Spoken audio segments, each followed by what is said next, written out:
Hey yo tout le monde, c'est Okajo. Aujourd'hui, j'ai décidé de vous présenter une nouvelle vidéo et la vidéo du jour se portera sur les nouveaux conditionnements du tabac Adalia ou autre marque en Allemagne. Donc pour parler du thème d'aujourd'hui, comme vous savez, la menthe a été plus ou moins interdite en Allemagne. La raison sur laquelle moi on m'a confirmé les choses, c'est tout simplement que l'État allemand a décidé que les tabacs mentholés ou qui contiennent du menthol sont beaucoup plus agressifs pour le système respiratoire et les bronches. C'est le seul motif entre guillemets qui tenait la route où j'ai pu avoir quelques informations là-dessus. Donc certaines marques ont décidé de contrer ça, en l'occurrence Adalia. Les autres marques, j'en ai pas encore vu des masses utiliser ce genre de procédé. Donc c'est un procédé, voilà, c'est pas révolutionnaire, on le sait, il y a pas mal de marques à l'époque, si je pense aux marques de tabac Miami Chill, etc., qui sortaient ce genre de tabac sous forme de tabac sec et de la glycérine. Donc je vais tout simplement aujourd'hui vous donner mes méthodes de préparation, celles que je préconise le plus, pour savourer au maximum votre tabac et vos préparations. Pour faire également une rapide et brève aparté au niveau des prix, pour les personnes qui n'ont pas encore vu ma vidéo en Allemagne, je vous la mets en description, je parle des différents prix et des différentes marques que vous pouvez trouver en Allemagne, au prix allemand tout simplement, au prix réglementé. Donc pour tout ce qu'il faut savoir en fait, c'est tout simplement que le pot en 200 grammes va coûter 16,90 €. Pour les anciennes prods, ça va être plus ou moins le même prix, peut-être un peu moins cher, peut-être dans les 14 € à peu près. Vraiment pour les anciennes prods qui restent encore en Allemagne, il en reste encore, donc dépêchez-vous si vous voulez pas vous compliquer entre guillemets la vie.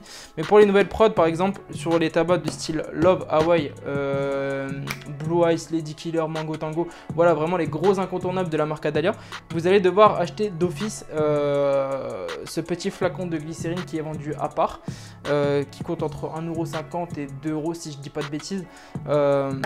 Ça va être vendu directement, donc quoi qu'il arrive vous allez devoir le prendre à ce prix là, et c'est pour ça qu'aujourd'hui je vais vous montrer comment il faut le préparer, parce que la marque va vous préconiser certaines choses tandis que moi je vais avoir complètement un avis différent là-dessus pour avoir testé. Donc on se retrouve à tout de suite. Donc on va rentrer directement dans le vif du sujet au niveau de la préparation. Vous allez voir, c'est très simple. Donc là vous allez me dire pourquoi j'ai tout simplement deux récipients de tabac. Il y a tout simplement un tabac qui va être sec que je vais déguster de façon sèche dans ma préparation, et où j'ai laissé mijoter 2 petites heures. Le rendu, vous voyez, il y a une petite différence. Celui-là il est légèrement plus foncé, ça se voit peut-être pas trop, mais moi j'ai remarqué. De toute façon j'avais mis plus pour faire mes repères à ce niveau là. Donc au niveau de la préparation, vous allez avoir un tabac avec un zip que j'ai déjà pré-découpé un peu. Vous allez avoir en fait normalement un zip avec le tabac à l'intérieur. Moi je l'ai enlevé, je l'ai mis directement comme ça pour faire mon mélange et que ça soit beaucoup plus simple et plus agréable, que j'évite d'en foutre partout. Donc vous vous retrouvez vraiment avec un tabac qui est très légèrement glycériné. On a connu mieux, voire plus chez Adalia tout simplement. On se retrouve quand même sur un tabac qui est déjà plus ou moins glycériné de base. C'est un tabac en fait qui va avoir juste un petit goût fruité entre guillemets. Il va pas vraiment avoir pour ma part un goût de Love 66. C'est ce qui m'a surpris, tandis qu'avec le flacon, voilà, vous avez vraiment un concentré qui est très costaud de Love 66. Donc c'est pour ça qu'il va falloir faire un mélange. Tout simplement parce que le tabac, il n'a pas forcément un énorme goût de Love 66 ou très puissant comme vous avez l'habitude de fumer. Donc on va verser tout simplement la totalité de la glycérine dans le pot. Voilà. Donc vous allez avoir une sorte de bouillie tout simplement. Et ce qu'il va falloir faire, c'est tout simplement mélanger à l'aide d'une fourchette ou autre ustensile de cuisine. Moi je le fais avec une fourchette parce que voilà, c'est beaucoup plus simple. Et ce que la marque vous préconise, c'est qu'une fois que vous avez fait cette opération là, au bout de 10 minutes vous allez pouvoir utiliser votre tabac. Sauf que c'est faux. J'ai tout simplement fait ma préparation hier, c'était limite infumable. Vous allez avoir un goût de menthol qui est très prenant. Vous savez que j'aime la menthe, mais il y a des limites.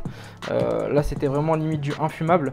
Donc ce que je vais vraiment vous recommander tout simplement, c'est de laisser mijoter, enfin macérer plutôt 2 petites heures. Et vous allez voir, vous allez avoir une préparation qui va être beaucoup plus agréable.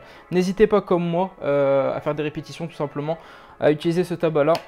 Évidemment j'en fous partout, de l'utiliser et de macérer un tout petit peu tout simplement. Ça va aider au tabac à bien faire le mélange et ça sera que bénéfique pour votre préparation. Donc on se retrouve tout de suite, je vais vous donner mes a priori, les avantages et les inconvénients de ce genre de méthode de préparation.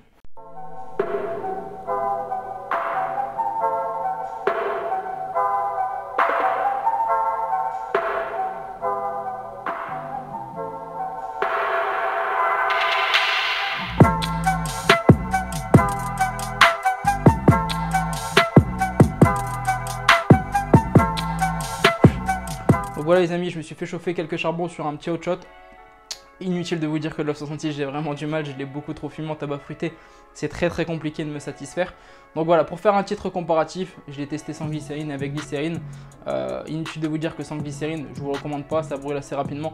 Vous n'avez pas cette sensation de mentholé au niveau du Love 66, alors que sur les vrais prods de Love 66, c'est un tabac qui est quand même plus ou moins frais. Donc je vous recommande vraiment de suivre tous les indicatifs que j'ai pu vous donner. Je voulais faire une petite vidéo comme ça qui sera assez rapide je pense pour vous orienter, pour les personnes qui sont frontaliers avec l'Allemagne ou qui devront utiliser cette méthode de préparation parce que vous avez des difficultés tout simplement à trouver du Love 66 rouge. Donc suivez bien cela. Minimum que je préconise, ça va être 2 heures, 2 heures et demie au niveau de l'ajout de glycérine sur votre tabac pour qu'il soit plus ou moins prêt à fumer et agréable à fumer. Si vous pouvez pousser à 1 ou 2 journées de macération en le remuant quelques fois sur la journée, ça sera vraiment bénéfique pour votre tabac, vous aurez un meilleur rendu. Voilà, c'est tout ce que j'avais à dire au niveau de ce tabac, enfin au niveau de cette préparation. J'espère que la vidéo elle vous aura plu, que j'ai pu répondre à votre demande sur cette méthode de préparation. N'hésitez pas à liker, partager et vous abonner, ça me ferait grandement plaisir. On attend bientôt les 2000 abonnés, donc activez la cloche, abonnez-vous, ça me ferait grandement plaisir et on se dit à bientôt.